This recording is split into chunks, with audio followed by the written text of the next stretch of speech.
বিসমিল্লাহির রহমানির রহিম। আমাদের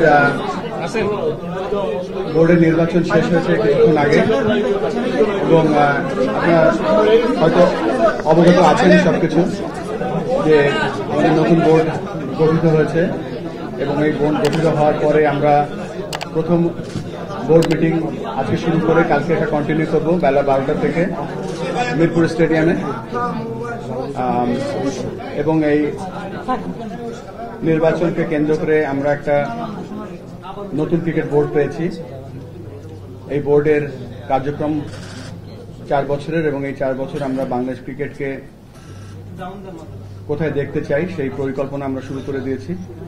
সেই লক্ষ্যে আমরা কালকে এই আজকের বোর্ড মিটিংটা যেটা শুরু হয়েছে সেটা কন্টিনিউ করবে এবং এই 4 বছরের যে পরিকল্পনা আমরা করতে যাচ্ছি সেটা আমরা হয়তো কালকে আপনাদের রূপরেখাটা দিতে পারবো। এই মুহূর্তে আমাদের ক্রিকেট বোর্ডের নির্বাচন হয়েছে উইদিন দি বোর্ড ডিরেক্টর। সেখানে আমি প্রেসিডেন্ট হিসেবে, সভাপতি হিসেবে আজকে নির্বাচিত হয়েছি। দুজন সহসভাপতি মোহাম্মদ শাকওয়াত হোসেন এবং ফর্মার ক্যাপ্টেন বাংলাদেশ ক্রিকেটের ফারুক ভাই দুজন সহসভাপতি হয়েছেন। বাংলাদেশ ক্রিকেটের আমাদের যে সৌহার্দ্যপূর্ণ পরিবেশ তার একটা প্রমাণ আপনাদের কাছে রাখতে চাই যে আজকে যখন আমি সভাপতি হয়েছি তখন সভাপতি হওয়ার যে সেকেন্ডার ছিলেন তিনি ছিলেন ফারুক ভাই এবং ফারুক ভাই যখন সভাপতি হয়েছে সেটার প্রস্তাবক ছিলাম আমি। এই কথাটাকে বলার মূল কারণ হচ্ছে যে আমাদের সকলের আগে পদের থেকে আগে হচ্ছে আমাদের ক্রিকেট এবং আমাদের এই ক্রিকেটটা আমরা কিভাবে সামনের দিকে এগিয়ে নিয়ে যেতে পারি সেই লক্ষ্যে আমরা প্রতিজ্ঞাবদ্ধ হব ইনশাআল্লাহ। এবং আমরা যে দলটা পেয়েছি 25 জনের যে ক্রিকেট আমাদের যে বোর্ড অব ডিরেক্টরস পেয়েছি এই 25 জন আমরা একসাথে কাজ করার জন্য অঙ্গীকারবদ্ধ হয়েছি। পরবর্তীতে আমরা আমাদের ক্রিকেট অপারেশনসের চেয়ারম্যান এখানে ফাহিম ভাই আছেন এবং তার ডিপার্টমেন্টের যে দলটা তিনি সব থেকে বেশি সময় ব্যয় করেন বাংলাদেশ জাতীয় দল, তাদের আফগানিস্তানের সাথে আমরা যে গতকালকে যে লাস্ট তিনটা টি-20 ম্যাচ জিতেছি সেটা সেলিব্রেশন করার জন্য আমরা একটা কেক কেটে উদযাপন করেছি। This is the update from our board meeting. এখানে আপনাদের কোন যদি প্রশ্ন থাকে আমাদের যে কোনো কাছে আমরা বলতে চাই। আমার একটা প্রশ্ন, আপনি তো এর আগে একটা চাকরি ছেড়ে বোর্ড প্রেসিডেন্ট হয়েছেন, 3-4 মাস কাজ করেছেন। অনেক সময় দেখা যায় যে একটা চাকরি ছেড়ে 3-4 মাস কাজ করা ইজি হয়, বাট আপনার তো এখন 4 বছর কাজ করতে হবে, কতখানি স্যাক্রিফাইস করতে হবে এবং যেহেতু বোর্ড প্রেসিডেন্ট পদটা অনারারি, এইটা আসলে কতখানি ডিফিকাল্ট? ক্রিকেট বোর্ডের পোস্টটা অনারারি, প্রেসিডেন্টের পোস্টটা সবসময় অনারারি ছিল, সেটার কোনো ব্যতিক্রম এখনো হয়নি।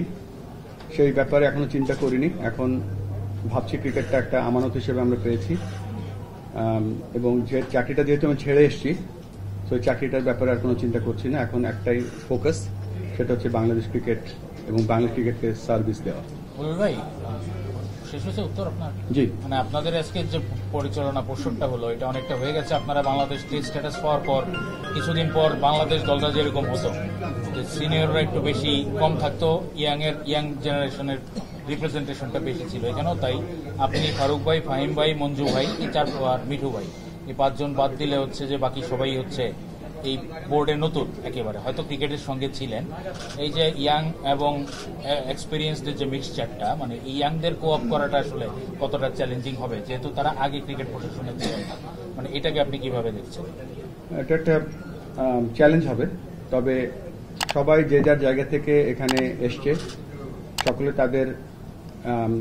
তাদের যে কোয়ালিটি আছে বা তাদের যে কম্পিটেন্সি আছে সেটা নিয়েই এসছে তারা, এবং আমরা সকলেই শিখতে শিখতে এগোবো। এবং সাথে সাথে যে কথা বলতে চাই যে এখানে হয়তো দেখবেন যে ক্রিকেট খেলা চালাতে গেলে বিভিন্ন সংস্থার বিভিন্ন এক্সপার্টিজের দরকার হয়, এখানে ফাইন্যান্সের দরকার হয়, এখানে কমার্শিয়ালের দরকার হয়, এখানে মিডিয়ার দরকার হয়, আজকাল ডিজিটাল টেকনোলজি এসছে, ডিজিটাল এক্সপার্ট দরকার হয়, গ্রাউন্ড এক্সপার্ট দরকার হয়। তো আমাদের কাছে যে দলটা এসছে সারা দেশ থেকে, হয়তো তারা অনেকে নতুন এই বোর্ডের সাথে কাজ করছে, বাট তাদের এক্সপার্টিজ এই বিভিন্ন সেক্টরে ইনাফ আছে এবং আমরা একসাথে একটা দল হিসেবে কাজ করলে হয়তো একে অপরের জন্য চেষ্টা করব কাজ করার জন্য, so that we can get a better outcome. অনেক সময় লিখতে গিয়ে কেউ আপনার পক্ষে লিখবে, কেউ বিপক্ষে নেই। আমি খুব হাম্বল হইতে বলি, কারণ আমি এখন ছোটবেলা থেকে আপনার অনেকটা ফ্রেন্ডের মতো, এই আপনি একটু সেন্টিমেন্টাল হয়ে যান, এখানে আমরা অনেকেই আজকে আনফ্রেন্ড করা, আনফ্রেন্ড করা। আমি একটা অনুরোধ করবো আপনাকে যে আপনি একটু ওপেনলি বলবেন যে আমরা যদি খুব বড় ধরনের কিছু সমালোচনা করি ডেফিনেটলি আপনি রিজয়েন্টার দিবেন, বাট এইটা যাতে না হয় ফিউচারে, এটা আমার বাবু ভাই আপনি আমার নিজেই বলেছেন ফ্রেন্ডের মতো, আপনার ফিডব্যাক গ্রহণ করলাম, থ্যাংক ইউ। পাইলট ভাই, আপনার কাছে একটা প্রশ্ন, মানে আপনারা 4 জন এবার ক্রিকেটার আছেন এই বোর্ডে ডিরেক্টর হিসেবে, এবং আপনি ফর্মার ন্যাশনাল টিম ক্যাপ্টেন, আপনার পাশেও 2 জন ক্যাপ্টেন বসে আছেন। এর আগেও আমরা দেখেছি যে বাংলাদেশ ন্যাশনাল টিমের ক্যাপ্টেনরা বোর্ডে ছিলেন, কিন্তু তারা ওইভাবে আশাটা পূরণ করতে পারেন না। আপনি নিজেও ব্যক্তিগতভাবে সেগুলো সমালোচনা করছেন। আপনি যখন এখন বোর্ডে এসেছেন, আপনি নিজে কি চ্যালেঞ্জটা দেখেন, মানে আপনার নিজের যদি একটু লক্ষ্যাঙ্ক পরিকল্পনা করেন? আসসালামু আলাইকুম। আমার মনে হয় যে দেখেন, কেবল আজকে আমরা বোর্ড ফর্ম করছি, আমার মনে হয় যে আমাদের সবাইকে মিলে কাজ করতে হবে ক্রিকেটের উন্নয়নের জন্য। আমার মনে হয় যে অবস্থায় আমরা আছি, যেটা আমি ভীষণ দেখি যে আমার কাছে মনে হয় বাংলাদেশ ক্রিকেটের আরো উপরে যাওয়ার সম্ভাবনা আছে, প্রচুর জায়গায় কাজ করার জায়গা আছে। তো যতটুকু ব্রেন আছে, যতটুকু আইডিয়া আছে, আমাদের প্রেসিডেন্ট মহোদয় আছে, আমরা চেষ্টা করবো যে সবাই মিলে একটা টিম হিসেবে কি করে একটা সুন্দর টিম বানায় সবাই মিলে যেন আমরা ভালো একটা ক্রিকেট অবকাঠামো করতে পারি, ক্রিকেট উন্নয়ন করতে পারি, ক্রিকেট মাঠে পারফরমেন্স করতে পারি, কি করে মাঠ বাড়াতে পারি, কি করে বিভিন্ন টুর্নামেন্টগুলো আয়োজন করতে পারি। তো প্রত্যেকটা সেক্টরে আমার কাছে মনে হয় যে এটা হচ্ছে আমার দেখা যে আমরা খেলা ছেড়েছি, খেলা ছাড়ার পরে আমার কাছে মনে হয় যে আরো গ্রোথটা আর উপরে যাওয়ার কথা ছিল, সেই গ্রোথটা অনেক স্লো। তো সেই স্লোটাকে একটু ফাস্ট করা দরকার, এবং আমার মনে হয় যে সবাই মিলে যদি একত্রভাবে আমরা কাজ করি, আপনারা যারা আছেন অবশ্যই নেগেটিভ কথা তো আসবেই, কিন্তু আপনি কোয়ালিটি কথাটা হলে ভালো হয়। আমার কাছে মনে হয় যে আমরা সবাই মিলে দলগতভাবে যদি কাজ করতে পারি, ইনশাল্লাহ দেখবেন বাংলাদেশ টিম, দেখবেন যে নিশ্চয়ই বুলবুল ভাই অলরেডি একটা প্ল্যান করেছে, আমি যত জানি যে নেক্সট 2 বছর 4 বছর আমরা কোথায় রাখতে চাই। তো বিগত দিনগুলোতে ট্রেন আমি স্টেশন চলে আসছি, ওই পিছন দিকে না থাকে আমরা সামনের দিকে কি করতে পারি সেটা চিন্তা ভাবনা আমরা করবো অবশ্যই, বিকজ এই টিমটা আমার মনে হয় যে খুব ভালো একটা টিম পাওয়া গেছে। ফারুক ভাই, একটা প্রশ্ন ছিল আপনার কাছে, যখন আপনি বোর্ড ছেড়েছিলেন তখন আপনি বিভিন্নভাবে ইন্টারভিউতে বলেছিলেন যে এইসব সমস্যার কারণে বোর্ড ছেড়েছেন, যখন বোর্ডে আসলেন কি চিন্তা করে বোর্ডে ব্যাক করার চিন্তা আপনার মাথায় আসলেন, বোর্ডে কাজ করতে আসতেন? প্রশ্নটা ভালো বুঝি নাই আমি, তাও আমি দেওয়ার চেষ্টা করছি। এখন আমরা সামনে আগে যাব, আমি পিছনে যেতে চাই না। একটা কথা বারবার বলছি, একটা পূর্ণাঙ্গ বোর্ড হয়েছে, আমরা সামনের দিকে দেখতে চাই কি হয়েছে। মানুষের জীবনে অনেক ধরনের অ্যাক্সিডেন্ট হয়, ডিপ ভেহিকলস হয়, বাট আমার কথা হলো গিয়ে এখন আমাদের একটাই লক্ষ্য, সামনের দিকে এগিয়ে যাওয়া। নতুন প্রেসিডেন্ট 3 মাস ছিলেন, 3-4 মাস, আবার তার নেতৃত্বে এখন আমরা একটা পূর্ণাঙ্গ বোর্ড হয়েছে। এই বোর্ডটা আশা করি লম্বা সময়ের জন্য থাকবে এবং সে প্ল্যান করে আমরা এগিয়ে যেতে পারি। একে অন্যের ক্যাপ্টেন ছিলেন প্লেইং ক্যারিয়ারে, 99 বিশ্বকাপে ফুটবলের ক্যাপ্টেন ছিলেন, আপনি ক্যাপ্টেন করেছেন, আপনি 9 মাস ছিলেন প্রেসিডেন্ট পদে, 4 মাস, আপনার তো নতুন না, 13 মাসের এক্সপিরিয়েন্স আছে, নিশ্চয়ই দুজনের সম্পর্ক এবং 13 মাসের এক্সপিরিয়েন্সটা ক্রিকেটটাকে এগিয়ে নিবে। আমি একটু বলে নিই, ফারুক ভাই ছিল রূপালী ব্যাংকের ক্যাপ্টেন, আমি তখন প্লেয়ার। ফারুক ভাই ছিল বিমানের ক্যাপ্টেন, আমি ফারুক ভাই আন্ডারে খেলেছি। আবার বিশ্বকাপে আমি ক্যাপ্টেন ছিলাম, ফারুক ভাই আমার আন্ডারে খেলেছি। সো এই আন্ডারস্ট্যান্ডিংটা, এই প্প্র্যাকটিসটা আমাদের বহু বছর ধরে হয়ে আছে। So we know how to cope up. শেষ করেন। আমার একটি কোশ্চেন আছে, আমি তো সভাপতি সাকত হয়ে গেছেন। সাকত ভাই, আপনি তো একটা অঞ্চলের প্রতিনিধিত্ব করতেছেন না, আপনি সারা বাংলাদেশের প্রতিনিধিত্ব করতেছেন, যে জেলা বিভাগ থেকে ওই কোটা থেকে আপনি নির্বাচিত হয়ে তারপর ওই জাস্ট আমি যতটা জানি সেখানে আপনি সহসভাপতি হয়েছেন ওই কোটা থেকে, তাই না? এখন বাংলাদেশের আপনি নিজেও জানেন যে আমাদের কিন্তু এখনো তৃণমূল পর্যায়ে ক্রিকেট, যেটা আপনার রিজিওনাল ক্রিকেট অ্যাসোসিয়েশন, সেইভাবে ফাংশন হচ্ছে না। এই জায়গাটায় আসলে আপনার কি পরিকল্পনা থাকবে? জেলা বিভাগের ক্রিকেট কিন্তু অনেক অনিয়মিত, ঠিক মতো হচ্ছে না, সম্ভবত আপনার জেলাও ঠিক মতো লিগ হয় না। পুরো বাংলাদেশের এই চিত্রটা কিন্তু অন্য ধরনের। আবার ক্রিকেট বোর্ডের এই নির্বাচনে কিন্তু জেলা বিভাগের যে প্রকৃত সংগঠন তাদের প্রতিনিধিত্ব নেয়। সেক্ষেত্রে আপনি কিভাবে সবাইকে সম্পৃক্ত করবেন এবং ওই খেলাগুলোকে আপনি আবার ক্রিকেটকে আবার একই সুতায় রাখতে পারেন? জি, থ্যাংক ইউ শামীম ভাই। আপনারা সম্ভবত জানেন যে আমি বরিশাল ডিভিশন থেকে এসেছি। তো দুঃখজনক হলো সত্যি যে বরিশালে গত 15 বছর কোনো খেলা তেমন হয়নি, এবং আমাদের যে স্টেডিয়ামের কাজ 2006 সালে আরম্ভ হয়েছে এখনো শেষ হয়নি। যার ফলে কি হলো, আমাদের যে লিগ খেলাগুলো এবং অন্যান্য যে ফ্যাসিলিটিস এবং ইনফ্রাস্ট্রাকচার খেলার কিছুই হয়নি। তো আমরা একটা পরিকল্পনা করছি। আমি আমাদের সম্মানিত প্রেসিডেন্ট মহোদয়কে জানিয়েছি এবং আজকের আগেই জানিয়েছি। আশা করি বরিশাল অঞ্চলের খেলাগুলো আমরা নিয়মিত করব, লিগ থেকে আরম্ভ করে স্কুল ক্রিকেট এবং এজ লেভেল ক্রিকেট সবকিছুই আমরা ওইখানে শুরু করব এবং আমরা একটা টাইগার্স ক্রিকেট কাপ যেটা আন্ডার 18 অলরেডি রেডি করেছিলাম, কিন্তু বৃষ্টির কারণে করতে পারিনি, কারণ পিরোজপুর মাঠটা খুব খারাপ ছিল। তো সেখানে আমাদের শান্ত ভাই এবং রফিক ভাই ওনারা গিয়ে দেখে এসেছিলেন, মাঠও ঠিক ভালো ছিল না।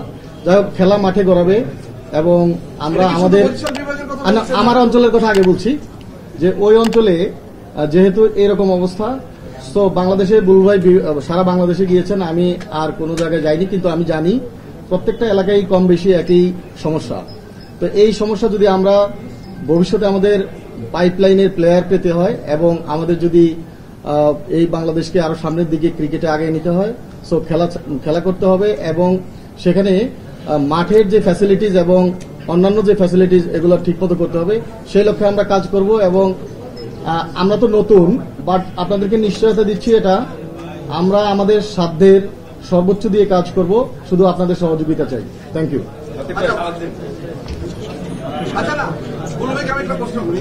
বুলু ভাই, আপনি নিজেও জানেন যে এই গঠনতন্ত্রের ভিত্তিতে আপনি নির্বাচিত হয়েছেন, এখানে প্রেসিডেন্টের ক্ষমতা এত বেশি যে প্রেসিডেন্ট চাইলে যে কোনো সিদ্ধান্ত নিতে পারেন এবং এই গঠনতন্ত্রকে বলা হয় একটা স্বৈরতান্ত্রিক পদ্ধতি মানে উস্কানি দিচ্ছে, মানে স্বৈরতান্ত্রিক পদ্ধতিকে সমর্থন করছে। এবং কি আপনারা কি খুব দ্রুততম সময়ের মধ্যে ইজিএম কল করে এই গঠনতন্ত্র সংশোধনের কোনো উদ্যোগ নেবেন কিনা? আমি শামীম ভাইয়ের সাথে অনেকটা একমত যে এই এখন যে গঠনতন্ত্রটা আছে সেটা আমাদেরকে দেখেন, ক্রিকেট কিন্তু ল প্রত্যেক বছর চেঞ্জ হয়, ক্রিকেটের ল সাথে সাথে ছোট ছোট প্লেইং কন্ডিশনে চেঞ্জ আসে। আমাদের এই কনস্টিটিউশনে কিন্তু কোনো চেঞ্জ আসেনি। আমরা বেসড অন দি নিড আমরা অবশ্যই সেখানে কিছু চেঞ্জ, সবচেয়ে বড় চেঞ্জটা আমার কাছে মনে হয় যে আমাদের এই ক্রিকেট বোর্ডটা পুরুষতান্ত্রিক ক্রিকেট বোর্ড। এখানে ইমিডিয়েটলি আমাদের জেন্ডার ইকুয়েশনের জন্য আমাদের মনে হয় এখানে ফিমেল ডিরেক্টর দরকার আছে, ইন্ডিপেন্ডেন্ট ডিরেক্টর দরকার আছে এবং শামীম ভাই আমি জানি না ঈর্ষার জন্য কিনা আমার বোর্ডের প্রেসিডেন্টের ব্যাপারে এতটা চেষ্টা করব যতটা স্মুথ এবং সিম্পল করা যায়। হ্যাঁ, এটা নিয়ে আমরা অনেক কাজ করব। আতিফ,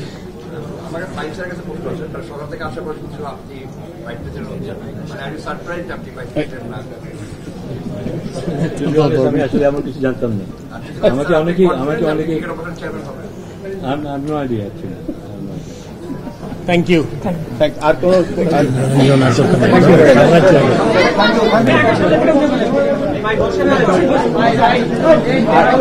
একটা ছোট্ট আজকে আমরা আলোচনা করেছি যে আমরা হয়তো এই আমাদের যে বাংলাদেশের যে কাউন্সিলর যারা আছে তাদেরকে আমরা এখন থেকে কাউন্সিলর ডাকি না, আমরা তাদেরকে সেই অঞ্চলের ক্রিকেট প্রেসিডেন্ট নাম দিয়েছি। যেমন ধরেন মাদারীপুর বলেন, ময়মনসিংহ বলেন, বাগেরহাট বলেন, যে জেলাগুলো আছে তারা কাউন্সিলর, নো মোর কাউন্সিলর, তারা এখন সেই জেলার